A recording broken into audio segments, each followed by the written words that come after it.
Olá, eu sou o Celso Sais, criador e um dos instrutores da formação FTTX Clássico.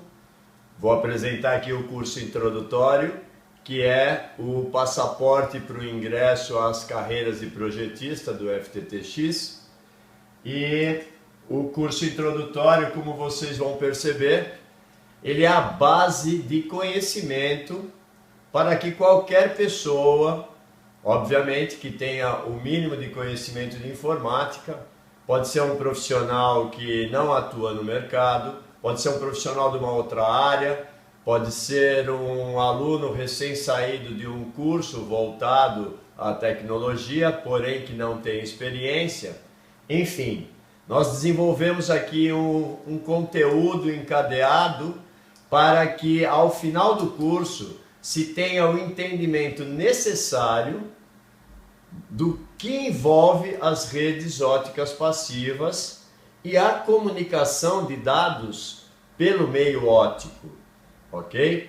Para tal, vocês veem que o curso é um tanto quanto extenso.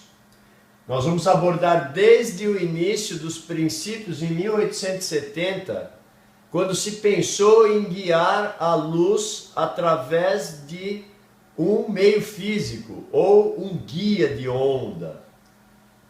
John Tyndall realizou uma experiência que nós também aqui reproduzimos e vamos reproduzir isso durante o curso,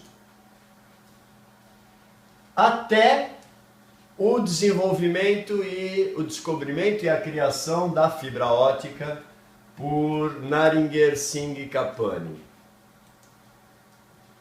Continuando esse desenvolvimento e esse estudo para se obter a compreensão das bases dessa arquitetura, nós vamos chegar aqui em Charles Kahl e Hockman, isso aqui é o prêmio Nobel, onde eles finalmente estabeleceram a comunicação, a possibilidade de comunicação através da guia de onda óptica por intermédio da fibra. Paralelamente a isso, nós vamos perceber que o desenvolvimento dessa tecnologia vem acompanhado com o descobrimento do raio laser por Theodor Neumann. Nós vamos entender também os processos de deposição química de elementos na confecção da fibra óptica. Vamos entender por que e quais esses elementos. Vamos voltar ao banco de escola, tabela periódica e os elementos químicos e suas propriedades. Vamos entender um pouco mais detalhadamente como funciona o fenômeno laser, que é a luz utilizada para ser modulada e conduzida através do guia de onda óptico, da fibra.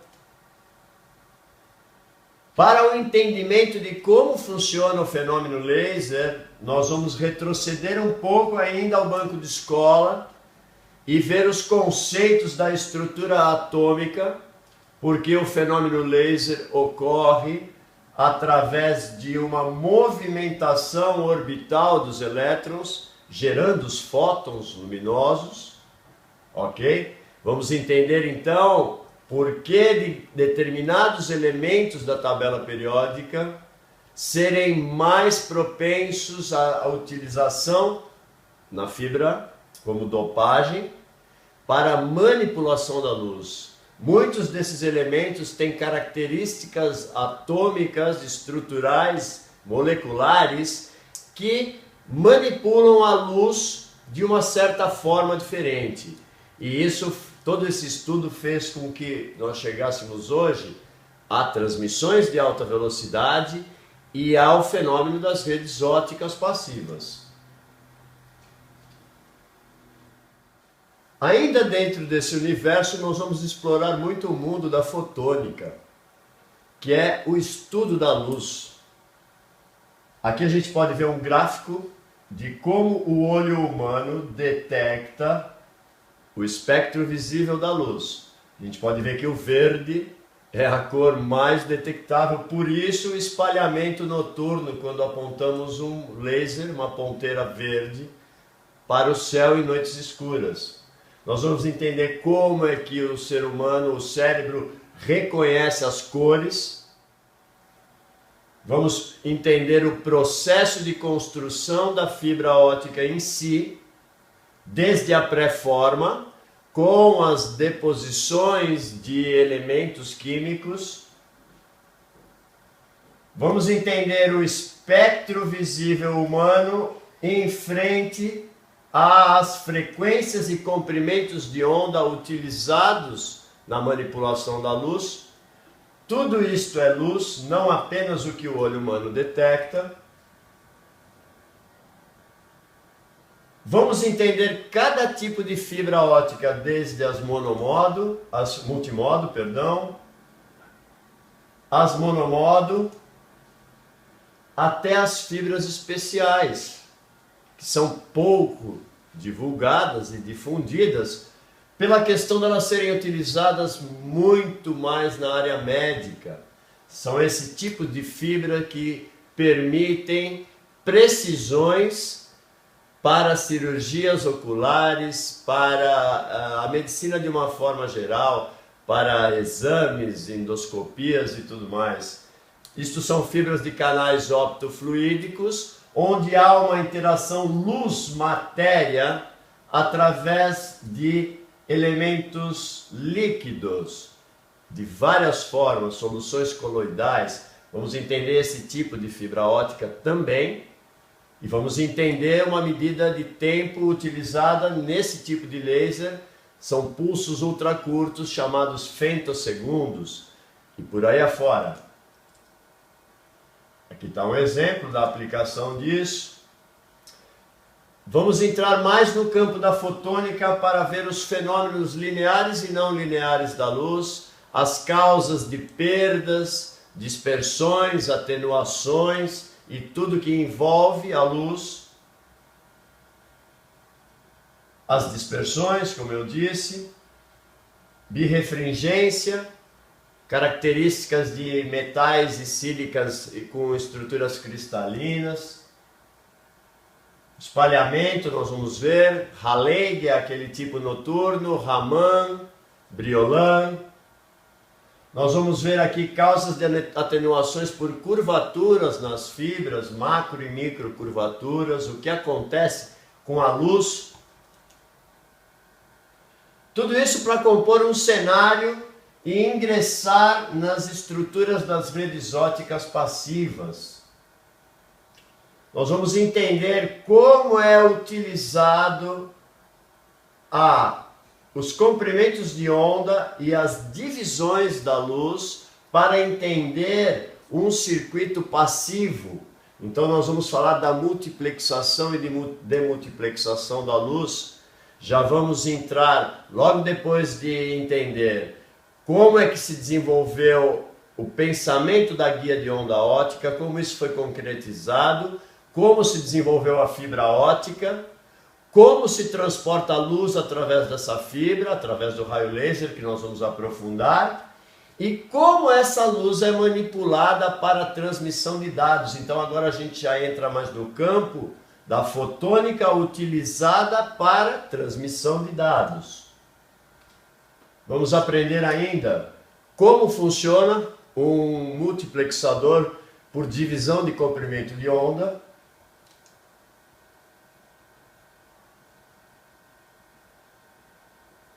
Vamos entender que tipos de arquiteturas são concebíveis numa rede óptica passiva, deixando agora o ponto de vista de como a ciência funciona para transmitir os dados e entrando nas arquiteturas de construção dos circuitos ópticos.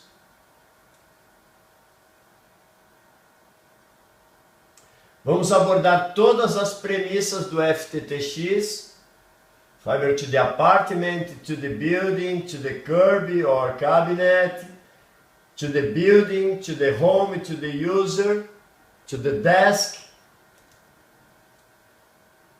Vamos entender as redes, todas elas, dos protocolos do APON até o GPON, que é o institucionalizado pela indústria.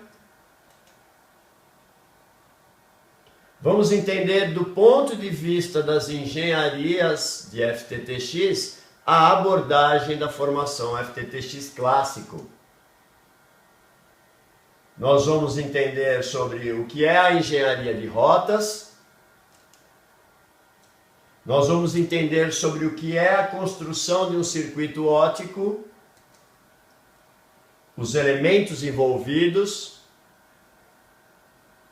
Vamos entender como é a construção da engenharia de equipamentos dentro de um head-end para se atender os serviços de triple play que se espera.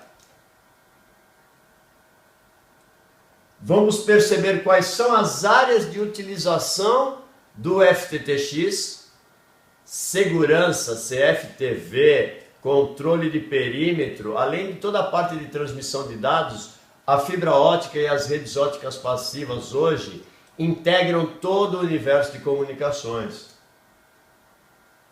Por fim, todas as referências e pesquisas bibliográficas deste estudo. Entendam que um curso sempre é uma orientação do caminho de estudo para se ter entendimento de alguma coisa. Espera-se que cada aluno, com cada uma dessas referências e cada dúvida, estenda a sua pesquisa para formar o seu conhecimento com uma base mais sólida. Nunca deve-se esperar que um curso por si só, com o seu conteúdo de algumas horas, seja suficiente para nos dar entendimento total de uma tecnologia ou de um assunto qualquer que seja. Porém, o assunto aqui está encadeado de uma forma lógica para que ao final você tenha o entendimento do que são as redes óticas passivas. Mas cabe a cada aluno ir buscar os seus complementos em tudo aquilo que tiver dúvida. Muitas das referências estão aqui contidas e as outras, aquelas que fazem parte da pesquisa pessoal. Por fim, faça um search simples no Google, FTTX, espaço clássico. Nós estamos em todas as mídias. Nós temos a primeira aula deste curso, está disponível na nossa página web, no canal do YouTube, no Instagram, no Facebook, no LinkedIn e no Twitter. E a primeira aula é free para que todo mundo acompanhe. Então, vem estudar com a gente, aumentar a sua capacidade de conhecimento, melhorar as suas possibilidades no mercado de trabalho, que você vai ser bem recebido. Sejam bem-vindos.